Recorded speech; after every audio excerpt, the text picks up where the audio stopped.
الحمدللہ رب العالمین والصلاة والسلام علی سید الانبیاء والمرسلین وعلی آلہ واصحابہ وازواجہ وامتہ اجمعین الی یوم الدین۔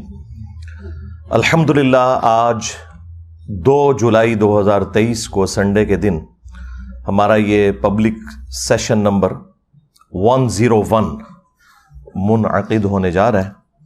آپ کے یہ ریئل ٹائم کوسچنز جو ہیں وہ پرچیوں کی شکل میں میرے پاس آ چکے ہیں، انشاءاللہ انہیں ہم بعد میں ڈسکس کریں گے۔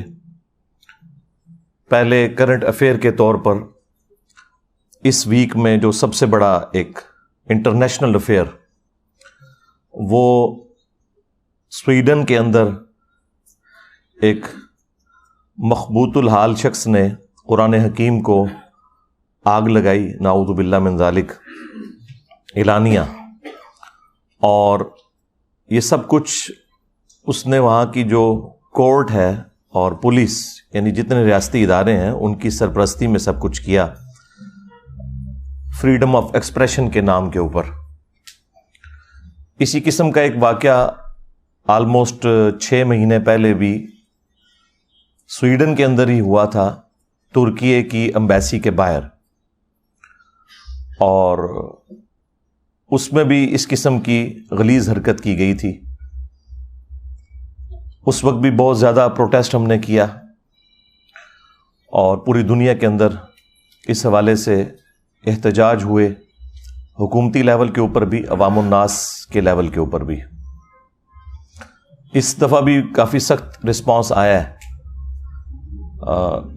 سب سے زیادہ اچھا رسپانس تو آیا ہے عراق اور ایران کی طرف سے۔ عراق والوں تو ان کی ایمبیسی کے اندر داخل ہو گئے، وہاں پہ توڑ پھوڑ نہیں کرنی چاہیے، لیکن بہرحال جو انہوں نے یہ کہا کہ اس کو یہاں سے نکالیں سفیروں کو ان کے، یہ تو سارے مسلمان ملکوں کو کرنا چاہیے، 60 کے قریب مسلمان ملک ہیں۔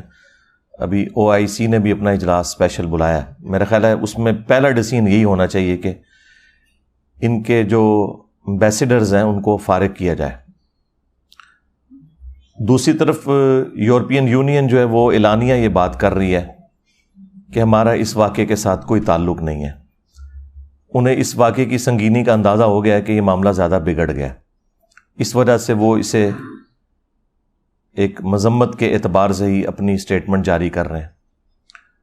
رشیا کی طرف سے بھی سخت مذمت ہوئی ہے، ایران کی طرف سے بھی، ترکی کی جانب سے بھی، پاکستان کی طرف سے بھی۔ کل رات کے جتنے ٹی وی چینلز تھے ان پہ پہلی جو خبر تھی 9 بجے کی خبر نامے کے اندر وہ یہی تھی، اور یہ واقعات آلموسٹ 2011 سے زیادہ شروع ہوئے، آلموسٹ 12 سال پہلے، کہ جو گستاخانہ کارٹونز اور فلمز کا سلسلہ شروع ہوا۔ اس وقت سے مسلسل میں نے مختلف مواقع کے اوپر ویڈیوز ریکارڈ کروائی ہیں۔ اس حوالے سے مسلم عوام کو کیا کرنا چاہیے، مسلمانوں کے حکمرانوں کو کیا کرنا چاہیے، اور OIC کو کیا کرنا چاہیے، یہ پورے کا پورا نیریٹو میں نے 1.5-2 گھنٹے کے اندر ریکارڈ کروایا ہوا ہے۔ کاؤنٹر نیریٹو آن گستاخانہ کارٹون اور فلمز، یا YouTube پہ جا کے لکھیں تو میری تفصیلی ویڈیو کھل جائے گی۔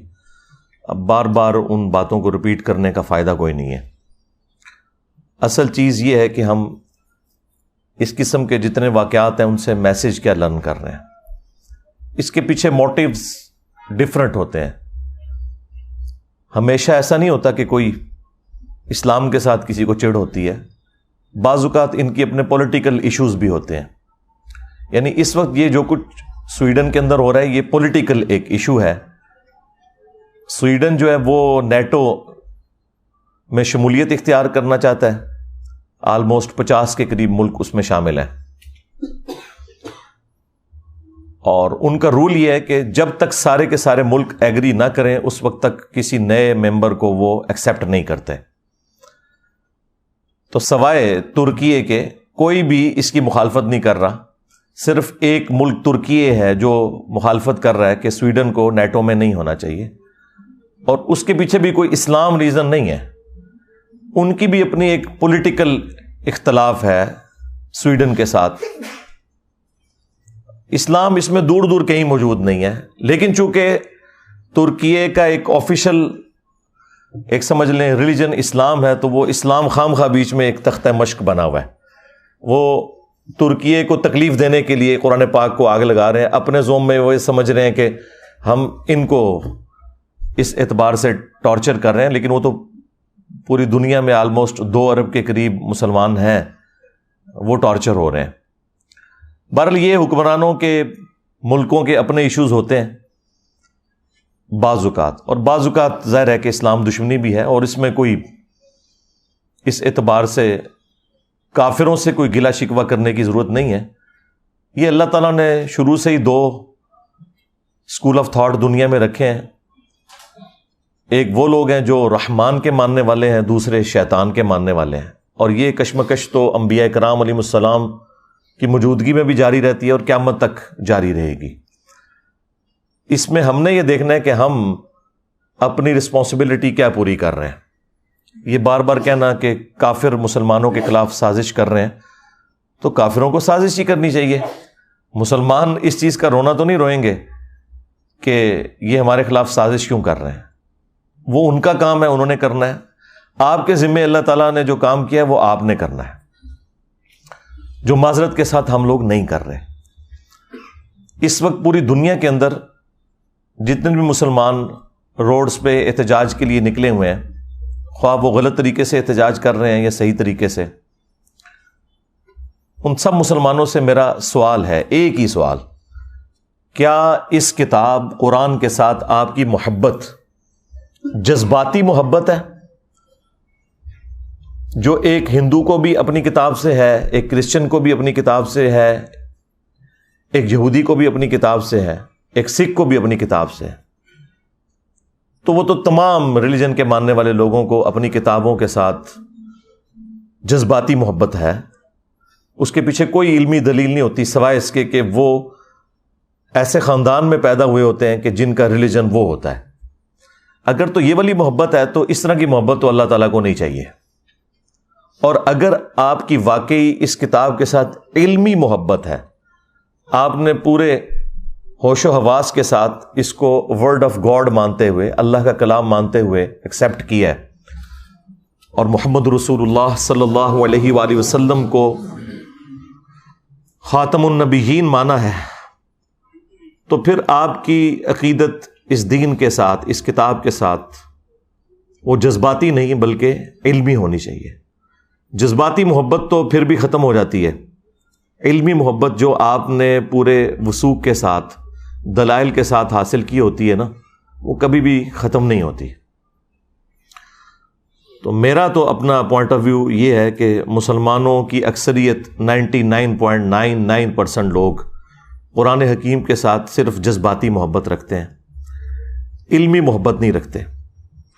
اب آپ پوچھیں گے کہ اتنی بڑی سٹیٹمنٹ کے پیچھے دلیل کیا ہے؟ تو صرف ایک دلیل، اور وہ یہ ہے کہ کتنے مسلمان ہیں جنہوں نے قرآن کو اپنی نیٹو لینگویج میں ترجمے کے ساتھ پڑھا ہے، یہ جاننے کے لیے کہ میرا رب مجھ سے کیا چاہتا ہے. اگر تو یہ علمی محبت ہوتی تو یہ کام کر لیا جاتا.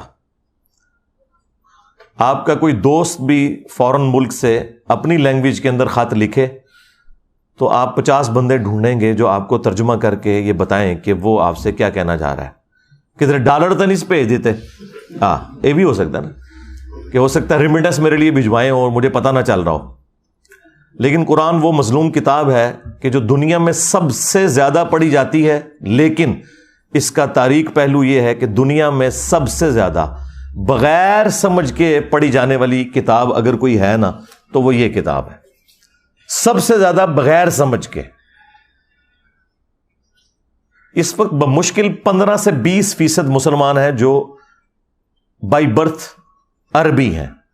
باقی تو 85% کے قریب مسلمان جو ہیں وہ اجمی ہیں، ادر دین عرب ہیں، اور ان کی نیٹو لینگویج عربی نہیں ہے. اور ان میں سے بھی کتنے لوگ ہیں جو سیکھتے ہیں. تو اگر علمی محبت ہے مسلمانوں کی تو یہ جو پروٹیسٹ ہو رہا ہے یہ اپنی جگہ. سب سے پہلے تو اپنے خلاف پروٹیسٹ کریں نا کہ ہم نے اس کتاب کے ساتھ کیا کیا ہے. ہماری عوام نے، ہمارے علماء نے. عوام نے اسے مردے بخشوانے کا ذریعہ مان لیا ہوا ہے، بس اس سے زیادہ کچھ نہیں ہے. یا زیادہ سے زیادہ کسی نے چھلانگ ماری تو ناظرہ، کسی نے تھوڑی لمبی چھلانگ ماری تو بچے کو حفظ کروا دیا، ایک طوطا بنا دیا جسے کچھ نہیں پتا، اور وہ اس امید میں ہے کہ یہ حافظ قرآن ہمیں ساتھ لے کے جائے گا. کتنے لے کے جائے گا یہ آگے جا کے پتہ چلے گا. بھائی یہ جو ابو داؤد کی حدیث المستدرک للحاکم میں جو حدیث موجود ہے، مشکات کے اندر بھی موجود ہے، حافظ قرآن کی فضیلت کے اعتبار سے وہ اس حافظ کے لیے جس نے قرآن کے حلال کو حلال اور حرام کو حرام جانا. جس حافظ قرآن کو یہ پتہ ہی نہیں قرآن میں کیا لکھا ہوا ہے، تو وہ یہی کرے گا نا کہ رمضان کے دنوں میں چھوٹی چھوٹی وہ خشخشی داڑھی رکھ لے گا اور تراویح پڑھائے گا مسجد کے اندر جا کے، اینڈ پہ معاوضہ وصول کرے گا اس کا، اور عید والے دن جا کے شیو کروا دے گا، اور پھر اگلے رمضان میں دیہاڑی لگانے کا انتظار کرے گا. زیادہ تر حافظ تو ایسے ہی ہیں. اور جو آپ کو باعمل حافظ قرآن نظر آ رہے ہیں، تو ہمارے علماء کا بھی باعمل ہونا یہ ہے کہ کوئی پگڑی یا داڑھی رکھ لے اور شلوار ٹخنوں سے اوپر کر لے یا ہاتھ میں تسبیح پکڑ لے. یہ تو ایک چھوٹا سا جز ہے عمل کا. باعمل حافظ قرآن یہ ہے کہ جو قرآن کی تعلیم